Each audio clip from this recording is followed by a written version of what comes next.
మీరు ఒకటంటే మేము రెండు అంటాం, మీరు రెండు అంటే మేము పదంటాం. ఇక గిట్లనే నడుస్తున్నాయి ఇప్పుడు తెలంగాణ అసెంబ్లీ మీటింగులు. మాటకు మాట, సై అంటే సై అన్నట్టే మాటల యుద్ధం చేస్తున్నారు లీడర్లు. శనివారం నాడు అంటుకున్న మైనింగ్ బాంబు ఐతారం ఇంగిత గట్టిగా వేలింది. కారు పాటోళ్లకు షెయి పాటోళ్లకు నడుమ పొట్టు లడాయి నడిచింది. బయటేమో ఎర్రటెండలు, అసెంబ్లీలో ఉడుకుడుకు ముచ్చట్లు అన్నట్టే ఉన్నది. పాండ్రి ఎట్లెట్లా నడిచిందో చూద్దాం. పొట్టు పొరక ముచ్చట్లతోని అగ్గి పుట్టించిండ్రు పోన్రి లీడర్ సాబులు. తెలంగాణ అసెంబ్లీ మీటింగులు బస్తీ మేసావాలన్నట్టు నడిచినాయి. ఐతారం కూడా మైనింగ్ మంటలు గట్టిగా మండినాయి. గా రాఘవ కంపెనీ వాళ్ళ మైనింగ్ వ్యవహారం మీద చెయ్యి పార్టీ వాళ్లకు కారు పార్టీ వాళ్లకు నడమ లాగాతారు నడిచింది లాడాయి. పొద్దుగాల మీటింగు చాలా ఉడితోనే మాట్లాడేటందుకు మైక్ ఇయ్యాలి అని గులాబీ లీడర్లు అంతా గట్టిగా అడిగినరు. మైకు దొరకకపోయేటాలకు స్పీకర్ సార్ ముంగటికి పోయి పంచాది పెట్టిండ్రు. బొబ్బ చేసిండ్రు. హుజురాబాద్ ఎమ్మెల్యే కౌశిక్ రెడ్డితోనైతే వశం కాలేదు చేయి పార్టీ వాళ్లకు. ఇంకో దిక్కుగా రాఘవ కంపెనీ మీద అన్ని తీర్ల కార్వాయి చేపిస్తామని చెప్తున్నా ఇంటలేరు. కావాలని బొబ్బ చేస్తుండ్రు అన్నట్టు కారు పార్టీ వాళ్ళ మీద సీఎం సార్ గట్టిగా గరమైండు. రాఘవ కన్స్ట్రక్షన్స్ మీద ఆరోపణ వరకు సిబిసిఐడి విచారణకు ఆదేశిస్తున్నామని ఇదే సభలో చెప్పినాం. వాళ్లకు రాజకీయం కావాలి. ఈ రోజు కుర్తిలో పడ్డ ఎలకలాగా తయారైంది హరీష్ది, కేటీఆర్ది. సిబిసిఐడి విచారణతోటి ఆదేశాలు ఇచ్చినెంబడే కేటీఆర్ హరీష్ ను బండబూతులు తిట్టిండు. బయటకు పోయినాక నీ పుణ్యమాన్ని వచ్చి నా మీదకి విచారణ వచ్చింది, ఇప్పుడు నా మెడకు ఊరేటట్టున్నదని. అటు station Kanpur MLA Kadiyam sir మాట్లాడుతుంటే ఎమ్మెల్యే కౌశిక్ రెడ్డి ఏమో అన్నాడట. అందుకే దళిత లీడర్లను కారు పార్టీ వాళ్ళు అవమానిస్తుండ్రు అన్నట్టు కూడా కోపానికి వచ్చిండు ముఖ్యమంత్రి. మైనింగ్ విషయంలో వివేక్ వెంకటస్వామి ఒక దళితుడు మంత్రిగా ఉంటే అతను దళితుడు మంత్రిగా ఉండడానికి వీల్లేదు అని ఈరోజు కుట్రపూరితమైన రాజకీయ కక్ష, జాతి వివక్ష, కుల వివక్షతోని ఈరోజు కులాన్ని అవమానించే విధంగా వాళ్ళ కులమే గొప్పది, మనమేమో చెప్పులు కుట్టుకోవాలి, చేపలు పట్టుకోవాలి, గొర్రెల్ని పెంచుకోవాలి, పందులను కాసుకోవాలి, ఇవి మనకిస్తారంట. మనం చెట్లు గీసుకోవాలి, లేకపోతే ఈ పనులు మనం చేస్తే వాళ్ళేమో రాజ్యాలు వెళ్తారంట. ఇక చెయ్యి పార్టీ వాళ్ళ ముచ్చట్లు అట్లుంటే కారు పార్టీ వాళ్ళ ముచ్చట్లు వేరే తిరుగు ఉన్నాయి. తప్పు చేయనప్పుడు భయం ఎందుకు అంటుర్రు గులాబీ లీడర్లు. అసెంబ్లీలో హౌస్ కమిటీ వేయండి అని మేము డిమాండ్ చేసినాం. కానీ రేవంత్ రెడ్డి మంత్రిని కాపాడడానికే సిబిసిఐడి ఎంక్వైరీ వేసిండు. నిజంగా నీకు చిత్తశుద్ధి ఉంటే మంత్రిని బర్తరఫ్ చేసి సిబిసిఐడి ఎంక్వైరీ చేయి. నిజంగా నీకు చిత్తశుద్ధి ఉంటే హౌస్ కమిటీ అయి సిట్టింగ్ జడ్జితో విచారణ జరిపించు. ఇదంతా కూడా ముఖ్యమంత్రి గారు మంత్రిని కాపాడే ప్రయత్నం. గిట్లా పబ్లిక్ సమస్యలు ఎటుపోయినాయో, పథకాల ముచ్చట్లు ఎటుపోయినాయో ఏమో కానీ వీళ్ళ మీద వాళ్ళు, వాళ్ళ మీద వీళ్ళు ఎత్తి పోసుకున్నడే సరిపోయింది. అయితే గమ్మతి ముచ్చట ఏంటిదంటే మేం పార్టీ మారనే లేదు, కారు పార్టీలనే ఉన్నామని చెప్తున్న జంపింగ్ ఎమ్మెల్యేలంతా అసెంబ్లీ సాక్షిగా బీఆర్ఎస్ పార్టీ వాళ్ళ మీద దుబ్బెత్తిపోసిండ్రు. చెయ్యి పార్టీ వాళ్ళ కంటే ఎక్కువ కారు పార్టీలనే ఉన్నామని చెప్పుకుంటున్న ఎమ్మెల్యేలే గులాబీ లీడర్ల మీద ఆడిపోసుకునేటాలకు పబ్లిక్ అంత పరేషాన్ అవుతుండ్రు. ఇప్పుడు ఇక ఎంత చెప్పినా మాట ఇంటలేరు, మీటింగును ముంగట పడనిత్తలేరు అని ఓ నలుగురిని తప్ప తత్తిమ కారు పార్టీ లీడర్లు అందరినీ సస్పెండ్ చేసిండు స్పీకర్ సారు. గిట్ల కిరికిరి అంటే కిరికిరి కాదు పోన్రి. ఐతారం అసెంబ్లీ మీటింగులలో రచ్చ అయింది.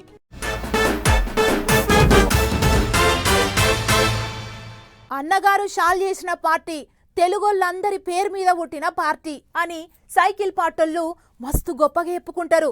రాష్ట్రం ఏరుపడ్డాక తెలంగాణలో వెనకబడ్డది కానీ ఏపీలో మాత్రం జోరుగా నడుస్తూనే ఉన్నది. అట్లిట్లా సైకిల్ పార్టీ పుట్టి 43 ఏళ్ళు అవుతున్నది. అందుకే పార్టీ పుట్టినరోజు పండుగను జోరుగా చేసిండ్రు. మీటింగులు పెట్టి కార్యకర్తలకు ముచ్చట్లు గట్టిగానే చెప్పిండు ముఖ్యమంత్రి సారు.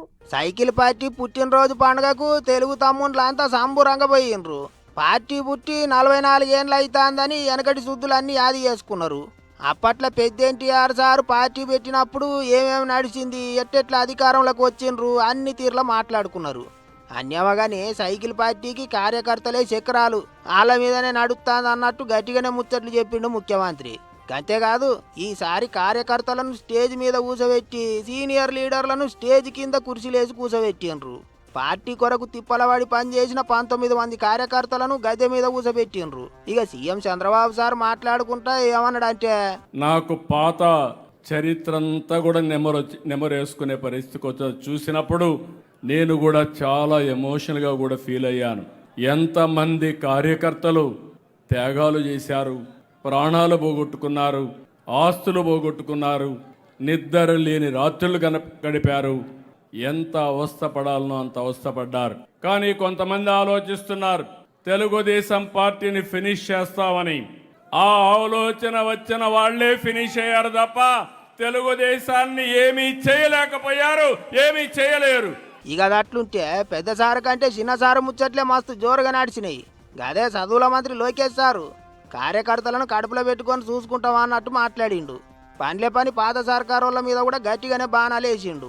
కార్యకర్తలంటే మన బలం బలగం.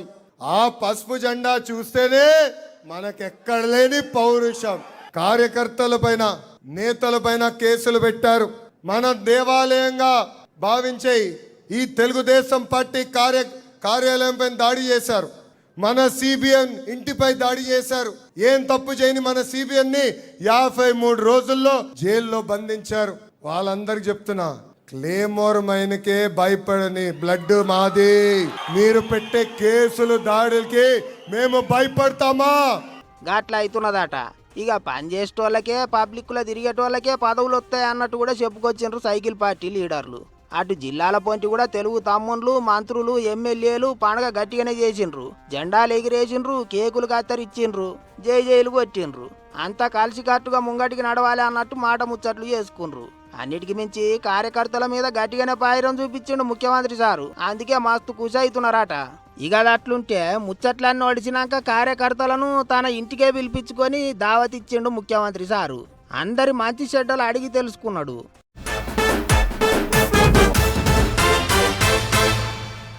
ఎప్పుడు చూసినా కదర్ బట్టలు దొడుక్కొని బుగ్గకార్ల కూసొని తిరుగుడేనా? అయితే ఆఫీసర్లతోని మీటింగులు, లేకపోతే పబ్లిక్ తోని ముచ్చట్లు గివ్వేనా? లీడర్ సాబులకు కూడా అప్పుడప్పుడు జర్ర ఆట విడుపు కావాలి. సారోళ్ళ టాలెంటు ఎట్లుంటుందో అందరికీ తెలియాలి. అందుకే తెలంగాణలో లీడర్ సాబుల కొరకే ఆటల పోటీలు షాల్ చేసిండ్రు. శనివారం, ఐతారం 2 రోజులు మస్తు జోరుగా నడిచినాయి పోన్రి ఆటలు. మాటలల్లనే కాదు, ఆటలల్ల కూడా జోరు చూపిస్తుండ్రు సార్లు. చూడండి, అన్నలకు తాడు గుంజేటి ఆటలు, అక్కలకు శంషలు నోట్లో పెట్టుకొని నడుచుకుంటా పోయేటి ఆటలు. అవు మరి మన మంత్రులు, ఎమ్మెల్యేలు, ఎంపీలు, ఎమ్మెల్సీలే 2 టీములు ఆటలాడితే టగ్ ఆఫర్ నడిచిందనుకో రాదు పోటీ. Team Deccan versus Team Kakatiya started the match. Woohoo! అగో శంషాటలో ముగ్గురు పోటీ పడితే మంత్రి కొండా సురేఖ మేడం గెలిచింది. ఇక ఇప్పుడు ఫుట్బాల్ ఆట. ఓ రోజు స్పీకర్ సార్ టీము, ఇంకో రోజు సీఎం సార్ టీము. అందరేమో కానీ సీఎం సార్ అయితే తగ్గేదే లేదు. ఇంత మున్పుకి ఆట ఆడిన అనుభవం ఉన్నది కాబట్టి ఉరికొచ్చి తన్నుడు దాంతో సీదా పోయి గోల్ పడుడే. అసలే మెస్సీతో ఆట ఆడినోడా ఆ మాత్రం ఉంటది గాని సీఎం గారు ఇప్పుడు ఇంకొక గోల్ చేస్తారా? ఇక ఇప్పుడు కబడ్డీ ఆట చూద్దాం. పొన్నంసారి కూతకు పోతే పట్టుకోరు కానీ ఆటల మంత్రి శ్రీహరి సారి పోయి 2 పాయింట్లు పట్టుకొచ్చి ఆటల మంత్రిని అనిపించుకున్నాడు. ఇక ఇప్పుడు తీన్మారి మల్లన్న వంతు. మల్లన్న కూతకు పోయి కోర్టులో తీన్మారి ఆడిండు. గీ తీరుగా మల్లన్నకు కబడ్డీ ఆట మీద గట్టి పట్టే ఉన్నట్టుంది. ఎవరు పట్టుకోలేకపోతున్నారు. రెండొద్దులు లీడర్లకు ఆటల పోటీలని పెడితే అన్ని పార్టీలకేంచి లీడర్లు వచ్చారు కానీ కార్ పార్టీలు అయితే ఎవరు రాలే. వచ్చిన వాళ్ళ కాడికే గిట్ల టీములై ఆటలాడారు మా జోరుగా. రెండొద్దులు ఆటలాడి గెలిచిన వాళ్ళకు ప్రైజులు ఇచ్చారు కూడా.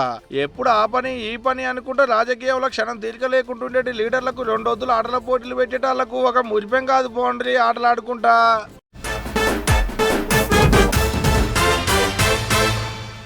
చెరపకు ఇన్నొద్దులు నాకో డౌటు, అదేనుల్లా అనుమానం ఉండే. రాజకీయ నాయకులంతా ఖద్దరు బట్టలల్లా ఖదర్ మీద కనబడుతుంటే ఒక జగ్గారెడ్డి సార్ ఒక్కడే ఎందుకు ఖద్దరు బట్టలు వేసుకోడు? ఎప్పుడు చూసినా టీ షర్ట్ వేసుకొని కానొస్తాడు. ఏడికి పోయినా అయ్యే టీ షర్ట్లు వేసుకుంటాడు అనుకునేదాన్ని. నేను కాదు, చాలా మందికి కూడా గదే అనుమానం. కానీ ఎవ్వరు అడిగారు కదా, పెద్ద మనిషి ఆయే. కానీ ఇన్నొద్దులకు టీ షర్టులు ఎందుకు వేసుకుంటాడో చెప్పిండు జగ్గన్న. ఇక చెప్పే జగ్గన్న నీ టీ షర్ట్ సంగతి ఏందో. కదలి బట్టలు వేసుకోకుండా టీ షర్ట్ వేసుకుంటావు ఎందుకే జగ్గన్న? కదలి బట్టల మీద కాయిస్ తగ్గిందట, ఇంట్రెస్ట్ పోయింది అని అంటున్నాడు జగ్గన్న. సరే మరి కదలి బట్టల మీద అంటే ఇంట్రెస్ట్ పోయింది, మంచిదే. మరి టీ షర్ట్లు ఎందుకు వేసుకుంటున్నట్టు? కాటన్ కదా, రిలాక్స్ ఉంటుంది. అబ్బల బిడ్డ భలే ముచ్చట చెప్పిండు కదా జగ్గన్న. వేస్తే వేసుకున్నావు, నీకు ఎట్ట మంచిగా అనిపిస్తే అట్ట వేసుకోగాని అదేంది మరి అన్ని ఒక్క తీరు కలర్ టీ షర్ట్లే వేసుకుంటున్నావు, గా ముచ్చటేంది చెప్పవు. అగో ఘటన పడుతుంది. అయినా నిన్ను తెల్లటి కదలి బట్టలలో చూడాలని నీ అభిమానులకు కూడా ఉంటది కదా జగ్గన్న. ఓ పాలికట్ల కదలి బట్టలు వేసుకొని కనపడకపోతివే నీ అభిమానులకు. వైట్ అండ్ వైట్ లో బాగుంటారు మీరు.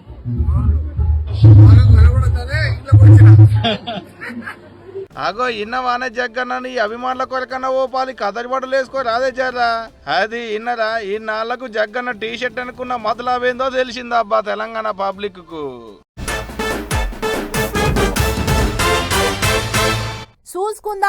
చూసుకుందామంటుండ్రు లీడర్లు. మీటింగులు పెట్టి పొట్టు ఆడి పోసుకుంటుండ్రు. పండ్లే పని పబ్లిక్ మీద వరాల వర్షం కురిపిస్తుండ్రు. ఉన్నయి లేని అని చెప్పి ఓట్లు రాబట్టే ఇగురం చేస్తుండ్రు. ఢిల్లీ లీడర్ల కాంచి పెద్ద లీడర్లంతా పొద్దుమాపు పబ్లిక్లనే తిరుగుతున్నారు.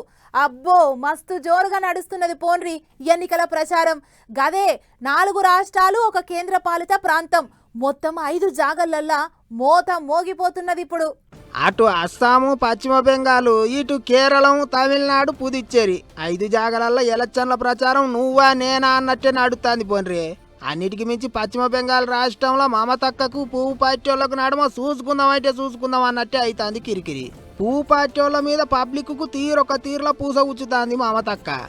ఆఖరికి పువ్వు పార్టీ వాళ్ళు గిట గెలిస్తే పబ్లిక్ను నీసు తినకుండా చేస్తారని కూడా ప్రచారం చేస్తున్నదట.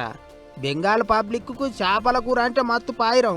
అందుకే పువ్వు పార్టీ వాళ్ళు గెలిస్తే చేపల కూర తినకుండా చేస్తారని ప్రచారం చేస్తున్నదట దీది. నాడు రాష్ట్రంలో కొత్తగా పార్టీ పెట్టినా సరే దళపతి విజయ్ జోరు చిన్నగా లేదు పోన్రే. పెద్ద మీటింగ్ పెట్టి పార్టీ అభ్యర్థులను ప్రకటించిండు. పెరంబూరు, తిరుచి ఈస్ట్ ఈ 2 జాగాలలో విజయ్ పోటీ చేస్తుండు. అధికారంలో ఉన్న డిఎంకే పార్టీతోనే పోటీ, ఇంకెవ్వలతోని మాకు పోటీ లేదా అన్నట్టు మాట్లాడిండు విజయ్. టీవీకే పార్టీకి ఒక్క ఛాన్స్ ఇవ్వాలని అడిగిండు. మరి ఏం చేస్తారో తమిళ పబ్లిక్. అటు పశ్చిమ రాష్ట్రాలలో కూడా ఎన్నికల ప్రచారం జోరుగా నడుస్తుంది. మోదీ సారు తాపకోకాడ మీటింగ్ పెట్టి ముచ్చట్లు జోరుగా చెప్తున్నాడు. కానీ అన్ని దిక్కులా పువ్వు పార్టీ వాళ్ళకు పోటీ మస్తు గట్టిగా ఉన్నది ఈసారి. మరిగా ఎన్ని దిక్కులు గెలుస్తారో చూడాలే అనుకుంటారా అందరూ.